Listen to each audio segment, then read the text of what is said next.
Hey, real quick, this is just Editor Napoleon, just to let you know this is from a series that I'm doing on TikTok where I cover over Minecraft lore, so this is parts 11 through 20. Alright, enjoy the video! Minecraft lore, part 11. Soul Sand and Soil. Minecraft is no stranger to the occult or necromantic iconography, however this topic is certainly a weird one for Minecraft, especially as it brings in the context of souls in a game where Steve respawns. Soul Sand and Soil are incredibly interesting for their similarities and their differences. Both have some form of soul trapped within them, both can be used to create the Wither Boss, both make soul fire, a notably distinct fire that burns indefinitely, is cold in temperature, and petrifies the piglin race. Soul Soil is used to create basalt and does not drag the player down. Soul Sand is critical to alchemy, and oddly, in water creates lifting columns. Mechanically, these are rather mundane attributes, but souls, as their source of energy, places them in some sort of life cycle or potential attempt to either trap or extend life. In myth, storing one's soul in an object is attempted by the powerful to extend their life. We can recognize the prior Nether race was powerful. Was this an attempt gone wrong? Nether fossils exclusively generate in soul sand valleys, which suspiciously look like giant rib cages. Are Nether fossils past withers? Why do souls power the wither? Are these the souls of the wither skeletons, or are these the former residents of the fortress, the skeletons overpowered? Is chiseled red sandstone a warning of past failures? Why do the piglins know to fear soulfire? Why is there so much soul sand? Minecraft lore part 12.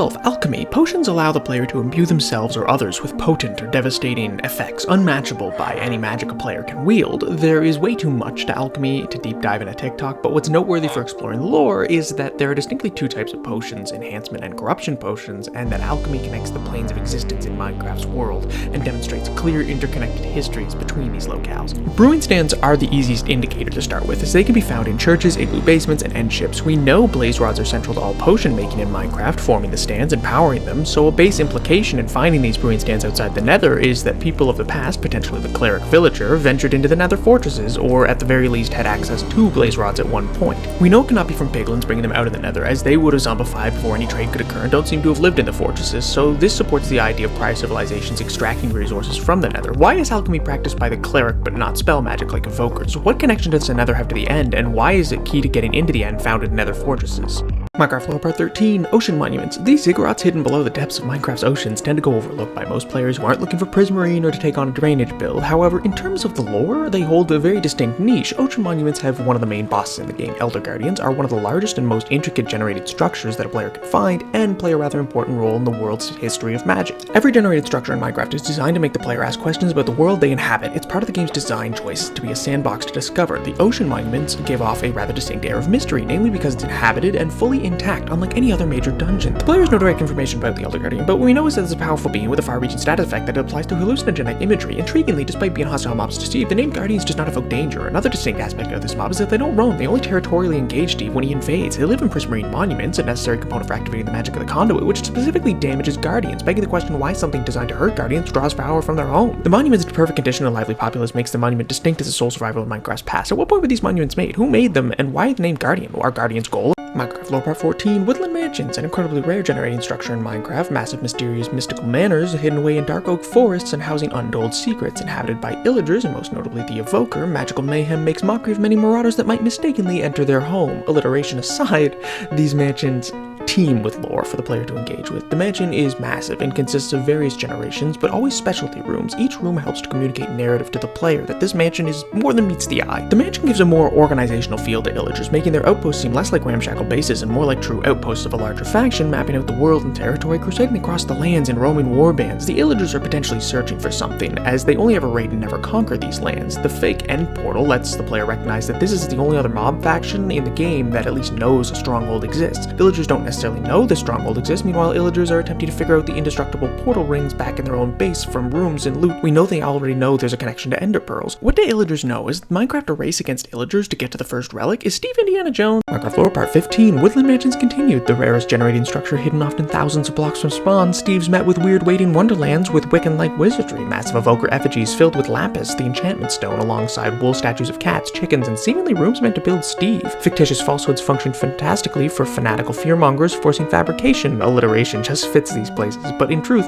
it's odd that they play copycat. Their beds, maps, portals are all some warped attempt to recreate the real thing, which is odd because we know villagers know how to make beds and maps. The ritual room has a cobble altar with an overhead construct draped in black banners, and with a raised platform and prominent occult iconography the evokers engage with. The Totem of Undying are one of the rarest, most powerful items in the game, with the ability to stop death itself, and the mansion's one of two ways to get it, and they're potentially constructed upon these altars. There are massive prison rooms in the mansion, as well as sealed bedrooms, libraries, forges. The obsidian room is the only natural generation of obsidian sitting in the overworld connected to a mob, and it's in a hidden room. For reference, many mansions maintain mystery in their margins. Do villagers recognize the magical importance of obsidian? Who were the prisons for? Why so many sealed rooms? Where did they learn to cheat death? Why don't they use the totems themselves?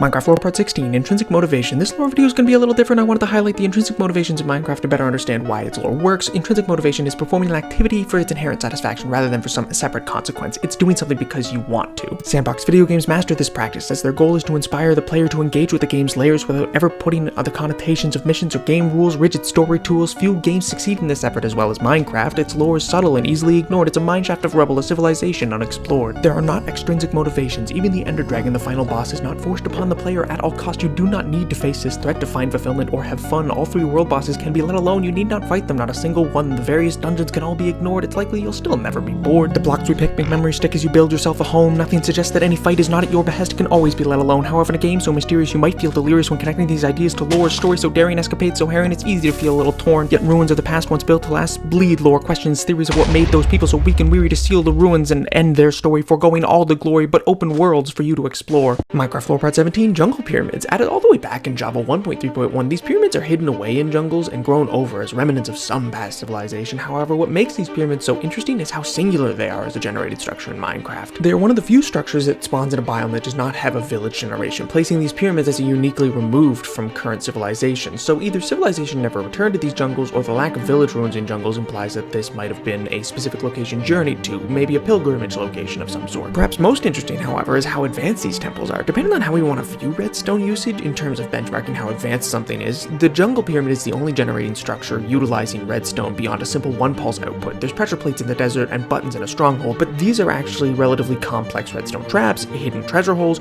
We don't see this level of redstone sophistication done anywhere else in Minecraft, only in these deeply secluded ruins of some jungle. Why is redstone so rarely seen in Minecraft's other structures? What can the use of redstone tell us about the capabilities of this civilization? What was the purpose of these temples originally, and why are they so removed from civilization? Minecraft Lore Part 18, Ruined Nether Portals. Lore doesn't have to be complicated in a game, and Mojang certainly shows that off with the Ruined Nether Portals, as they were an insanely simple addition to Minecraft that changed the world and the game immensely. Suddenly it confirms that Steve's not the first to attempt to go to the Nether, and what's more, going to the Nether was not some incredibly rare event of the past. The design and volume of the portal ruins indicates that these were part of a once elaborate and pervasive civilized age. Their block usage connecting the strongholds and ocean ruins stone brick with the black stones of the bastion, gold blocks and items connecting them further to the past when gold reigned supreme. The wiki even explicitly states some frames generate flat on the ground as if they toppled over, others are freestanding separately as if they were still being assembled and attached. Some civilization was making an effort to build connections to the Nether across the overworld before the seas rose consuming the ocean ruins. Ruined portals are the only generated structure that generate in more than one dimension. They generate in all biomes. They can spawn in the underground, underwater, or exposed to the air, and they also spawn a nether bleed of netherrack and lava in various amounts. Who built these portals? What caused their destruction? Was the connection severed by time or intentionally? Obsidian's very hard to break. Minecraft Lore Part 19, Mineshafts. Added in Java's beta 1.8, these long abandoned passages litter the landscape of Minecraft's underground and were one of the first major moves in Minecraft's development to create a real sense of narrative and lore to the video game. Their design's simple, but they communicate a lot to new and old players alike. Generating in any biome and even sometimes in oceans, these mazes of mines can intersect with caves and canyons and put an extensive operation on display to players in a thematic showing of the mining part of Minecraft. Even the sound design of these locales sets a tone of abandonment and mystery as we can hear crashing minecarts from dozens of blocks above. Whatever civilization built these webs of mine is likely relatively new, maybe as old as the shipwrecks. Interestingly, the rails generated have redstone variants, and while this isn't exactly a redstone build like the temples, the rails do indicate the civilization had some knowledge of pulse redstone. We also know from the loot tables, however, this race was connected in some way to magic. Enchanted books and enchanted golden apples can be found here. Did these miners bring magic items with them, or were they excavating them? What created the spider spawners in their abandoned passageways? Is there something about the mineshafts that makes these spider variants a single venomous mob of the game? Why is the entrance room so intricately carved?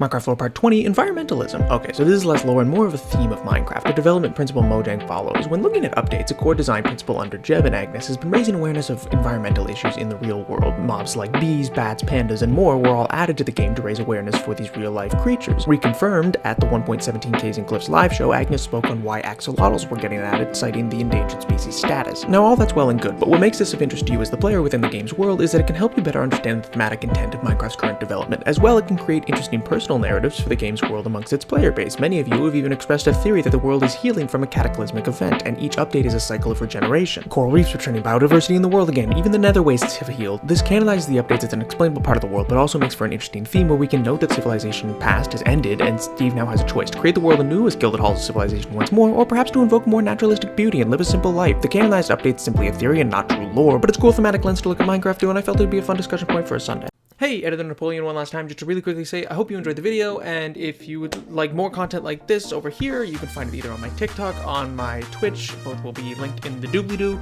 and you can also find me here, basically. So if you like this content, please like and subscribe. Really helps the channel grow, really helps me, and also helps me to know kind of like what you want to see more of, what you don't, etc. And it's absolutely free, so you know, if you ever find that you don't want to be subscribed, you can always unsubscribe at a later time. Anyway, I hope you guys have a fantastic day, and I'll see you in the next video. Bye!